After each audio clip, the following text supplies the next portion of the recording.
After staying silent for almost a year, Lil Jeff's killer has finally spoken out, revealing what really happened that day and what the cameras didn't catch. I see that. I was like, damn, it's 6 out there, you know?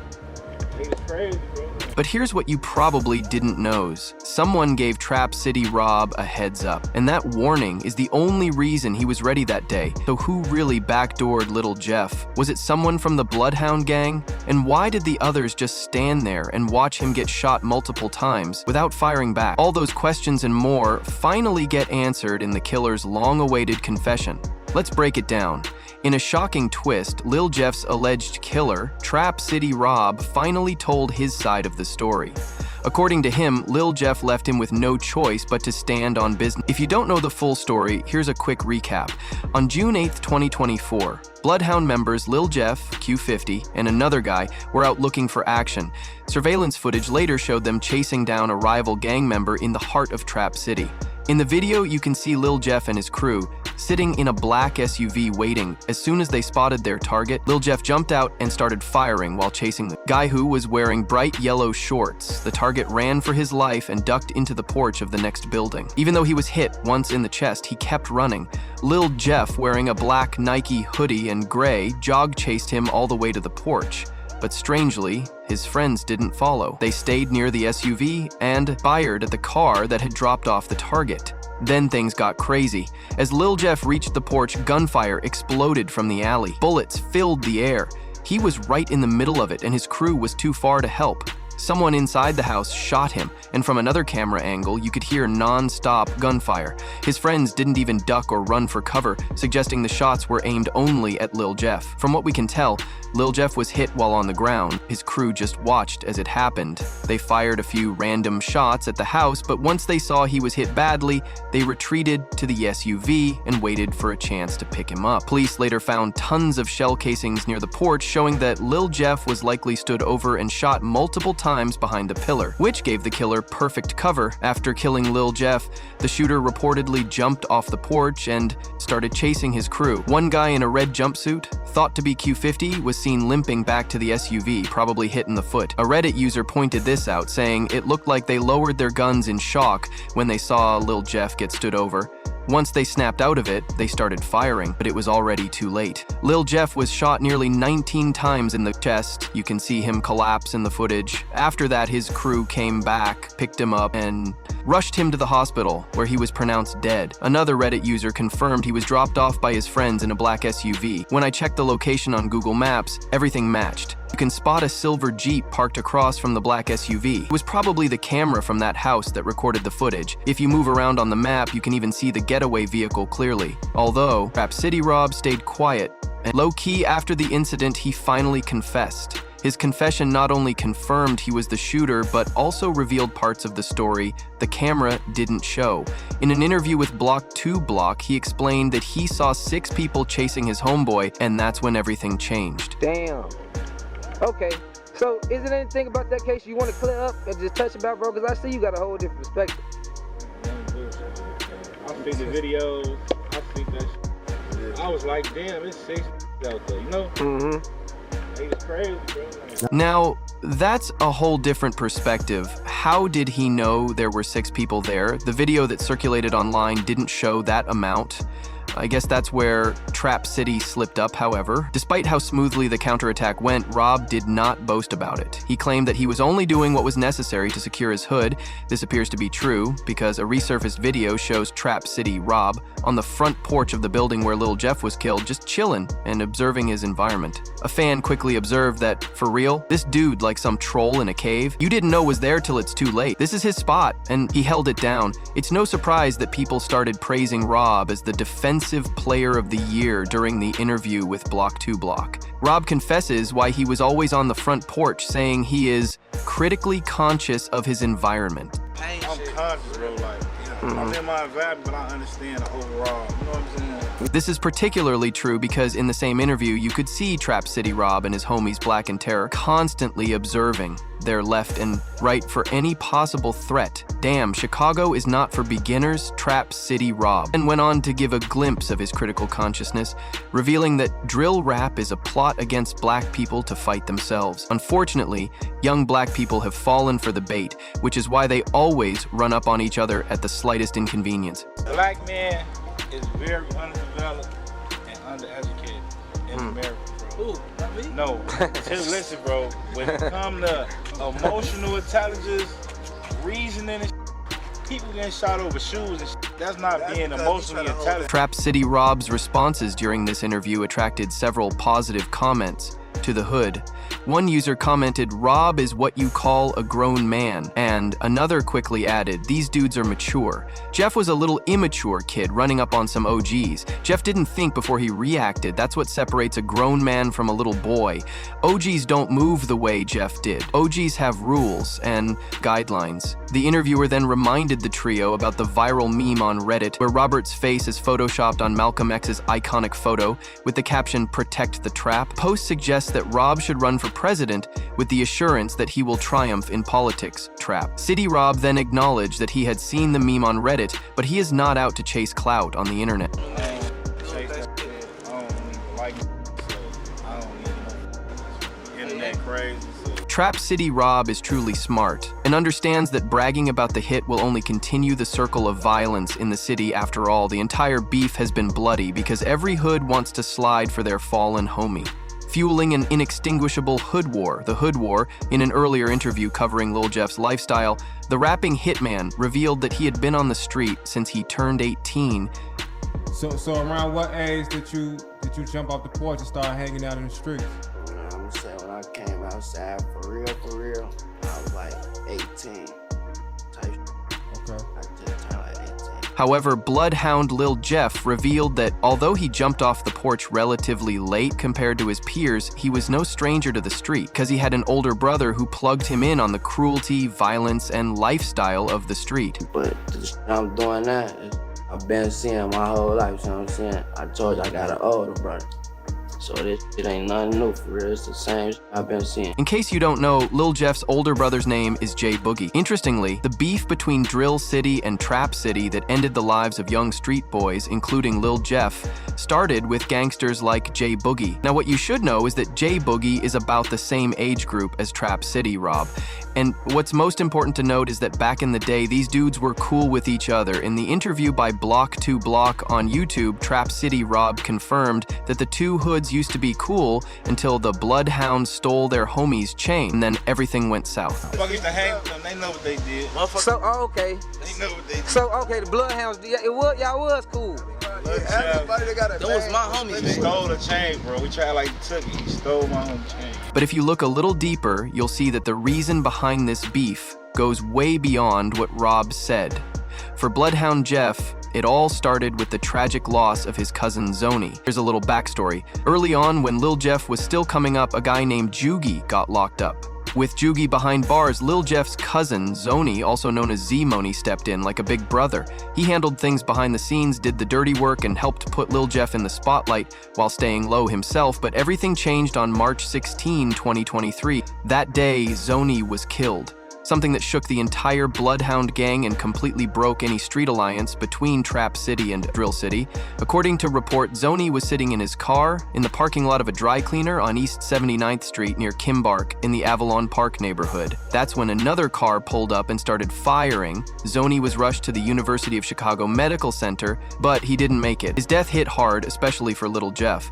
Zoni had protected him ever since Jugi went to jail. To honor him, both Lil Jeff and his right-hand man, Q50, got tattoos of Zoni's name. But just as things seemed to settle down, whispers started spreading on Reddit and in the streets. Rumors that Zoni had been backdoored by old friends from Trap City. That lit a fire in Lil Jeff. He was angry, restless, and out for revenge. One name came up again and again. Lil Puha, Trap City member who had been disrespecting Z-Money. Despite the tension, Lil Puha kept showing up in public like nothing had happened, walking around like it was Thanksgiving Sunday, but Lil Jeff wasn't one to act out of emotion. He waited, watched, and planned. On April 9, 2023, he made his move. Instead of going loud and messy, Lil Jeff played it smart. He waited outside Lil Pooh's home like a watchdog, When Pooh finally got home and tried to relax, Jeff struck. According to the Chicago Police Department, gunshots rang out around 11:30 p.m. in the 1800 block of 223rd Street. Officers found the victim, later identified as Pierre Boozer Jr., unresponsive in his front yard. He had been shot multiple times and died at the scene. Nobody snitched, but the streets already knew who was responsible. Soon after, Lil Jeff sent a subtle but powerful message. In an unreleased track, he rapped, "Lil Pooh dissed Z now, Lil Pooh gone, you know that. Never take too long, laying in the grass until he come home." Word is, Jeff never officially released the track out of respect for one of his Flipside homies. But when someone posted a picture of Lil Pooh online, Jeff didn't hold back. He let them know that any disrespect towards Z-Money would never be tolerated.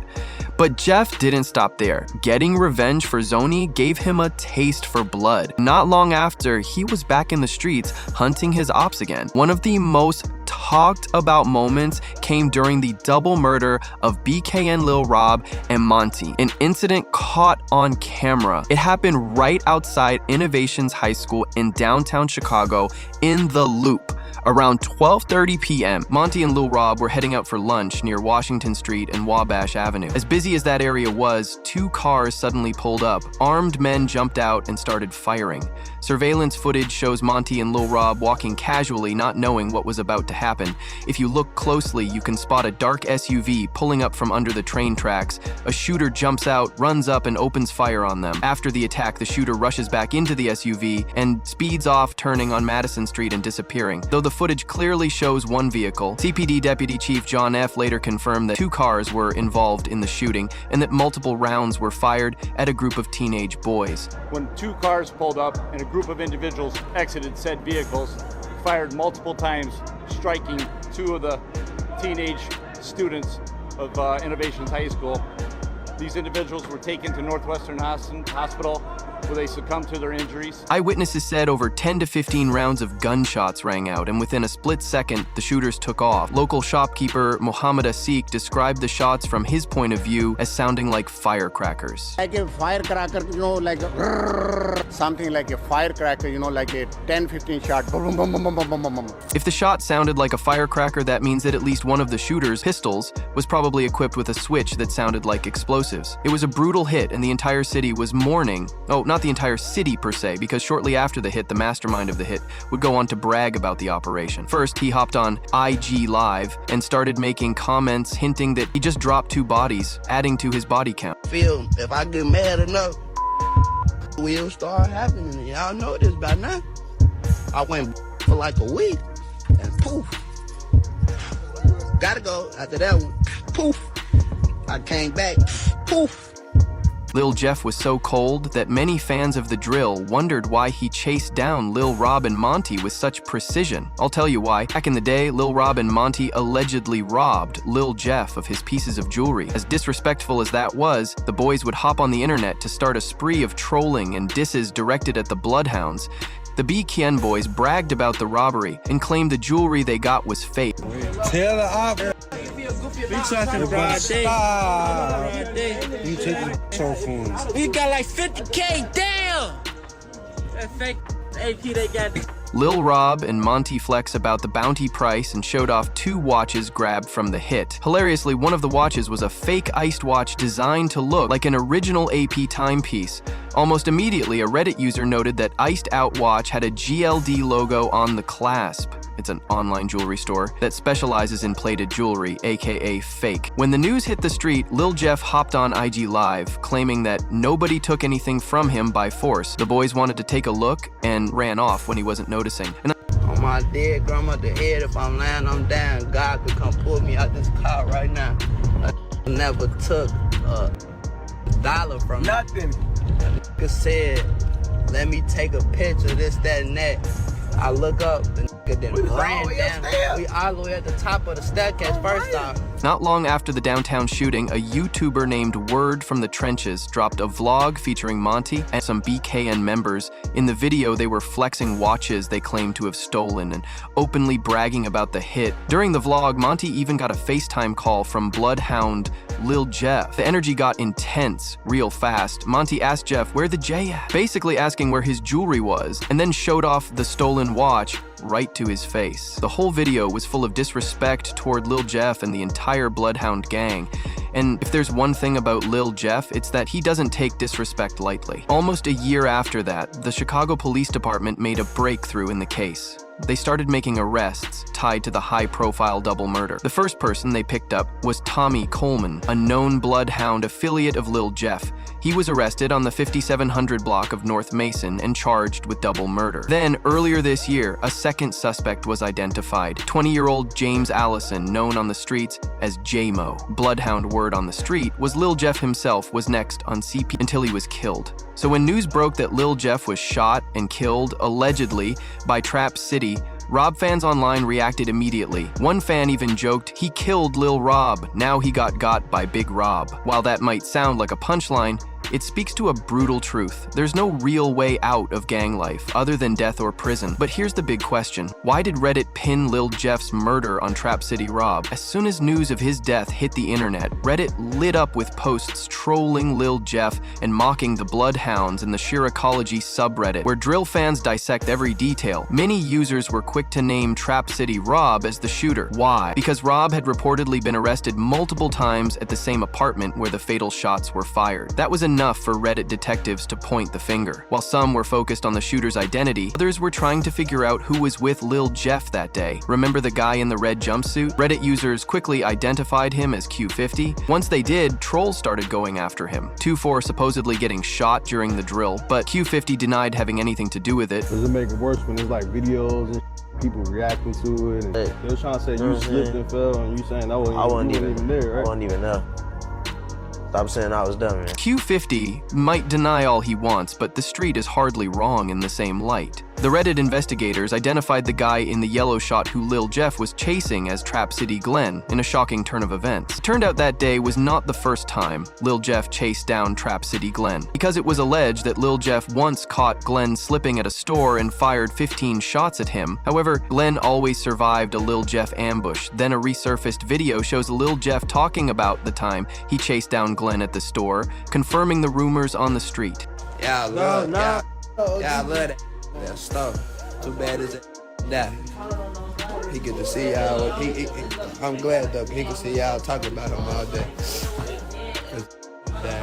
15 shots. Could have easily killed Glenn, but somehow he survived. One fan quickly commented, "Damn, he gotta be blessed for grandma. Been praying for him type?" But Lil Jeff wasn't done. He was determined to take Glenn out, and he wasn't going to give up just because he failed once. So he spun the block again. This time, Jeff got hit. Shortly after the shooting, police documents revealed that Trap City Robrial name Robert Coleman was arrested in connection to the homicide. Authorities believed they had enough evidence to bring him in because a witness had placed Rob at the scene where Lil Jeff was shot. According to the report, surveillance officers had already been watching Rob. They saw him going in and out of his apartment on S. Rhodes Avenue while carrying a black firearm. That alone raised red flags, because Trap City Rob is a convicted felon and legally not allowed to possess a gun. When officers moved in to arrest him, Rob didn't cooperate. He pulled away, refused to follow instructions, and used dead weight to resist being cuffed. This forced the officer to use control techniques and takedown moves to restrain him. During the struggle, a black-loaded handgun reportedly fell from Rob's thigh. Even then, he kept resisting until another officer stepped in and helped get him cuffed. Due to his size and the resistance, police had to use 2 sets of handcuffs, which ended up injuring his right wrist. Rob was immediately transported to the 2nd District lockup because of his behavior during the arrest. Now, here's where things take a twist. After further investigation,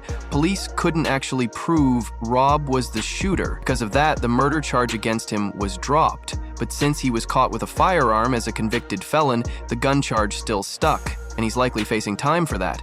After the news broke, Reddit exploded with reactions. One user said, "I ain't well versed on Illinois self-defense laws, but it's insane to me that anybody would be charged with murder in this situation.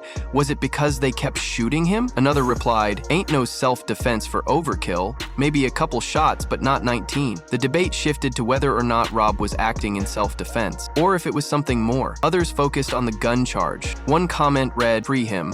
As for that armed habitual, he proved that day why he made it a habit." And honestly, a lot of fans agreed. That's why so many people online started praising Trap City Rob for standing on business. In fact, the case had already been dissected on Reddit before CPD even wrapped up their investigation. Here's the big question. If police dropped the murder charge against Rob, that means the real shooter is still out there. So who could it be? I'll leave you with a Reddit user's words that stuck with me. "I said Rob ain't pull it, the real shooter? We'll probably never know because they're laying low and not claiming it